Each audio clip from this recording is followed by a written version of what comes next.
"You should eat first, son," the old man said gently, his frail hands trembling as he tried to push the plate back across the table.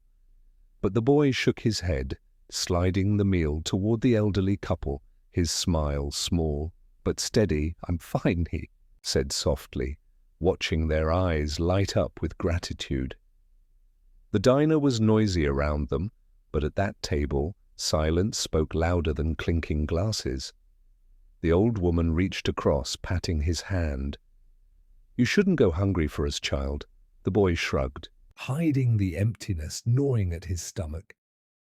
"Someone has to look out for you," he whispered. "And tonight it's me." They ate, slowly, savoring every bite, while the boy sipped only water, pretending it was enough. His own hunger curled tight inside him, but he felt lighter somehow, seeing them fed. What he didn't know was that at the corner booth, a man in a tailored suit had watched the entire scene. His fork untouched, his gaze fixed on the boy. The millionaire had seen greed in countless boardrooms, but rarely sacrifice in silence. The sight of a child giving up his only meal for strangers clung to him long after he left the diner. The next morning, a knock rattled the boy's door. He opened it, rubbing his tired eyes, and froze. The same man stood there, sharp suit gleaming, but his eyes softer now, holding something the boy couldn't name. In his hand was a bag heavy with food and an envelope thicker than anything the boy had ever seen. The boy blinked at the stranger on his doorstep, his stomach still hollow from the night before.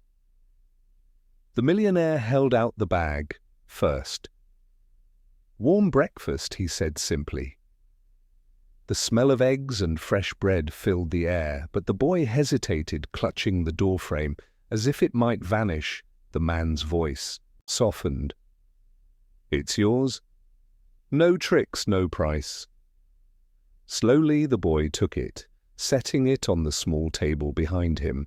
His eyes darted back to the envelope, still in the man's hand. "What's that?" he asked quietly. The millionaire stepped closer, his tone steady, but filled with weight. "That's opportunity. Last night you gave away the only thing you had and asked for nothing in return. I've spent my life surrounded by people who take, and you reminded me what it looks like to give." The boy frowned, unsure why his small act mattered so much. "I was just hungry, and they looked hungrier." His honesty tugged at something deep inside the man. He held out the envelope. "Go on, open it." The boy's fingers trembled as he slid out the contents. Inside was a scholarship letter, already signed, a chance at school meals, housing, things he never dared dream. His eyes widened, his voice barely a whisper. This is for me." The millionaire nodded firmly. "For you and for the future your kindness deserves. You gave away your meal, I'm giving you back your tomorrow." The boy's throat tightened, his hand clutching the paper as if afraid it would dissolve. The old couple from the diner appeared at the end of the street, having followed the man to thank him, but when they saw the boy holding the letter, they covered their mouths in shock. The boy clutched the letter to his chest, his eyes wide, as if he had stumbled into a dream he was afraid to wake from. The millionaire watched him carefully, his voice gentler. "Now, do you know why I chose to come myself instead of sending someone?" The boy shook his head, still stunned. The man took a slow breath. "Because when I was your age, no one came for me. I waited and waited, but kindness never knocked on my door. Last night you reminded me of the boy I used to be." The words hung heavy between them. The old couple stepped closer, the woman's eyes shimmering with tears. She touched the boy's shoulder and whispered, "You see, child, sometimes the good you send out finds its way back." The boy blinked quickly, swallowing hard as if trying to hold himself together. He finally asked in a trembling voice, "But what if I fail?" The millionaire knelt so they were eye to eye, his sharp suit folding against the dusty ground. Failure is not falling down, it's refusing to stand up again, and you already stood up when you gave away your meal. That tells me you'll stand up every time. He placed a hand over the boy's shaking fingers, steadying the paper. The old man leaned on his cane, smiling faintly. "Looks like your kindness bought you a future son, and maybe taught us all a lesson tonight." The boy lowered his gaze, tears slipping free. Not from hunger this time, but from the weight of hope pressing into his chest. For the first time in his life, he felt seen, truly seen. The boy wiped his tears quickly, afraid to look weak, but the millionaire's hand stayed firm on his shoulder. "You don't have to hide," he said softly. "Strength isn't pretending you're never hungry or never scared.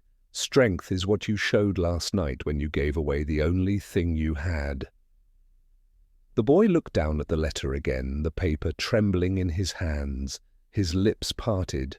"I don't know how to thank you." The millionaire's eyes glistened. "You already did. You thanked me when you reminded me of the person I should have been all along." The old couple stepped forward, the woman pressing a small knitted scarf into the boy's hands. "This is all we can give," she said, her voice breaking. "But may it remind you that kindness never goes unseen." The boy wrapped it tight around his neck, its warmth far deeper than the fabric itself. The millionaire stood tall, his voice carrying through the narrow street. "From this day forward, you will not walk this road alone. Your tomorrow begins now, and I'll make sure it stretches further than you ever imagined." The boy's chest swelled, his tears falling freely this time, not from despair, but from the sudden weight of hope.